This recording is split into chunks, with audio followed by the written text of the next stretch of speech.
Došli još jednu novu nastavnu jedinicu Škole za život, nove kurikularne reforme, povijest za 5. razred prema novom metodičkom priručniku. Ja sam Krešimir Škuljević i ovaj školski sat pričamo o stanovanju i putovanju u antičkom svijetu.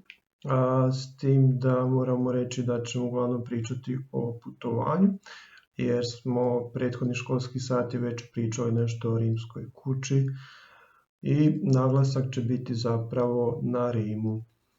Pa možemo krenuti od početka. Ono što će nam biti glavni cilj ovog školskog sata s obzirom na ishod koji smo si postavili je da ćemo koristiti zapravo izvor gdje ćemo objašnjavati namjenu, svrhu i način izgradnje rimskih cesta, pa će povijest od tehničkog koncepta povijesni izvor biti najvažniji, gdje ćemo koristiti fotografije, rekonstrukcije, proširenu stvarnost, 3D animaciju uz nešto teksta, ćemo pokušati dobiti dojam s obzirom na cestu koja je zapravo jako raširena svakodnevna pojava, koliko je to, možemo reći, važan događaj u našem životu. Pa možemo krenuti od početka, a to je koji je prvi podatak vezan uz samu gradnju ceste. Možemo reći da je prva cesta bila Via Appia. U 4. stoljeću prije Krista je napravljeno, odnosno točnije 312. godine prije Krista. Negdje sam našao podatak sa jednim put, negdje sa 2 put, pa se sad ispričavam ako sam pogriješio. Zašto se tako zove? Cesta je dobila naziv s obzirom na, možemo reći, graditelja, uglavnom osobe, konzuli koje su u to vrijeme bili vladajući, koji su potaknuli gradnju ceste, su dobili taj naziv. To je bilo 312. prije Krista, bila dugačka negdje oko 130, u ovom slučaju 132 milje, što je ukupno iznosilo negdje preko 160 km i krenula je od Rima do Capue, te je povezala kasnije Brundizi, odnosno možemo reći da je povezala Aperinski poluotok od samoga Rima pa do jugoistočnog dijela, znači od središnjeg na zapadu do jugoistočnog dijela. Koja je zapravo bila struktura te ceste, vidimo ovdje na rekonstrukciji, izvor je Pinterest, jer su tamo jednostavno najljepše fotografije s obzirom na vremensko razdoblje koje sam imao na raspolaganju. Kako ide taj princip gradnje? Možemo ga ukratko objasniti. Kada geodeti prvo mjere prostor i traže prirodnu cirkulaciju ceste, što znači da se trude napraviti cestu koja će imati najmanje preinaka i koja će najduže opstati. Prva stvar, da se kopa 1 do 2 metra unutar tog tla, koliko je ravničarski teren. Nakon što se iskopa, stavi se dio, možemo reći, pijeska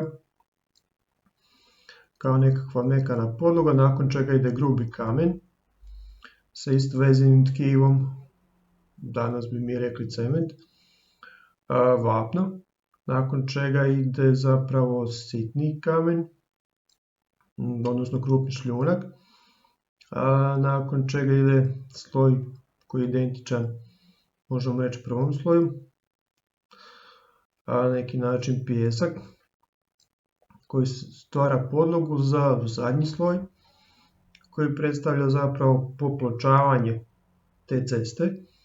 To su uglavnom ogromni kameni blokovi, dimenzija 20 cm sa preko pola metra. To je što se tiče slojeva.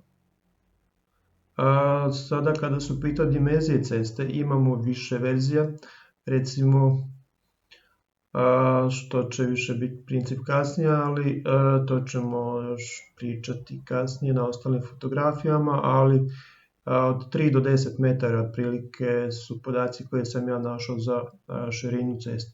Uz tu cestu stoji miljokaz, ovdje prikazan sa lijeve strane,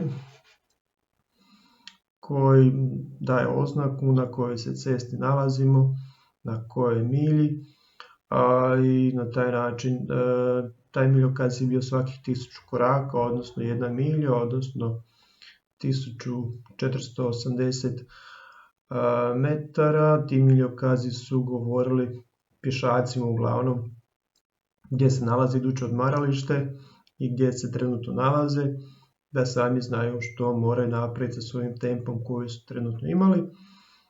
Važno će biti za samu komunikaciju brodove koje će kasnije biti prikazani. Luka Ostija je bila najvažnija rimska luka, može se reći da je to bila, smatrala se na neki način produženom rukom samoga grada Rima. Oni su imali otprilike brzinu 4 do 5 čvorova, što nije bilo posebno brzo. Međutim, na cesti je čovjek mogao prijeći obično do 15 km dnevno, ali ta komunikacija s brodovima je u kvantitativnom smislu bila puno značajnija, jer je prenosila teret koji je 60 puta zapravo bio jeftiniji u tom obliku transporta nego kopnenim oblikom komunikacije. Znači, pomorski oblik komunikacije je bio iznimno povoljan i on nam govori još mnoge stvari o kojima ćemo kasnije pričati, da se ne ulazimo u detalj. A tuneli su vrhunac komunikacijskog graditeljstva. Iznimno složeno je bilo napraviti tunel koji je bio jako precizan i trebate skrenuti pozornost za one koje to zanima više, koji su to bili tuneli koji su imali kilometre ili 700 metara. Posebno su bili važni prema jednom nalazištu u neposrednoj blizini Rima, koje ima, možemo reći, glineno tlo koje je bilo odlično za slaganje njihovog cementa, takozvanog cementuma, koji se slagao od vode, vulkanskog vapna i glinenog tla, možemo reći. Dalje možemo reći da je Rim imao barem 29 cesta, zbog čega je nastao termin svi putevi vode u Rim, za vrijeme naravno koga drugoga nego Augusta, koji je napravio središnji miljokaz. Na taj način je iz tog vremenskog razdoblja nastala ta vrlo poznata uzrečica. Kolika je procjena cesta, to je jako težak podatak sada jako kratko reći, ali s obzirom na izvor ja sam našao kreće od 80.000 pa do 400.000 km. Međutim, vjerojatnije je ono da je napravljena cesta u dimenzijama između 80 i 120.000 km. Što to zapravo znači? To su bile ove glavne ceste Via Appia ili nešto slično. To su bile ceste prvog državnog karaktera, odnosno prvog stupnja važnosti, jer su sve bile popločene. Osim tih cesta bile su i vicinalne ceste, odnosno takozvane seoske ceste, koje su uglavnom imale nešto, nisu bile tako popločene u završnom sloju kao ova što je prikazana, i bile su ceste, možemo reći, trećeg stupnja, odnosno ceste koje su bile posljedica diobe državnog i privatnog vlasništva, i na neki način mi to zovemo danas poljski putevi. Kada je u pitanju konkretnija rekonstrukcija, imamo Mozaweb 3D animaciju vodovodi cesta u antičkom Rimu, je točan naziv tog presjeka, gdje vidimo konkretnije pokazatelje. Ovdje je širina uzeta 1 do 7 metara, recimo standardna dimenzija je bila 4,2 metra, da mogu proći dvoja kola s bočne strane u isto vrijeme. Planinski su bili prevodi 3 metra, standardna je bila do 7, a išlo se čak do 10 metara ukoliko se pravio i pješački put sa jedne i sa druge strane. Miljokazima smo pričali, možete naći jedan miljokaz na e-sferi, poveznica gdje ćete više naći o ovoj temi o kojoj mi sada pričamo. O tim cestama koje su sa bočne strane imali pješačke prometne pravce vidimo na prikazu gore desno, a jedna od rekonstrukcija je gore lijevo koja govori da je zapravo jako mnogo ljudi bilo uključeno u taj proces, i zapravo u tome se krije i tajna rimske cestogradnje, u ljudima koji su jako puno radili, A još smješnije